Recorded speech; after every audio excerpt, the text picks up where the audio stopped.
boss, so dito nga po tayo, murang-mura po yung mga sibuyas na laser dito.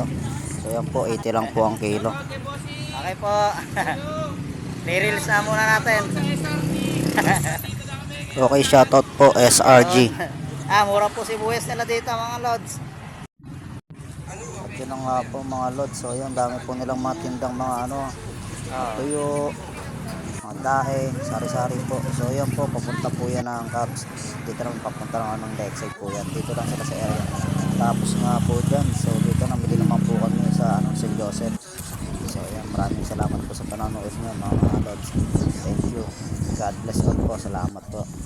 Siyempre mga lods, huwag nyo pong kalimutan mag-subscribe sa YouTube channel natin at Kuya Jack. At sa Facebook account po natin, Jeric Sena Kagiwa. Salamat po.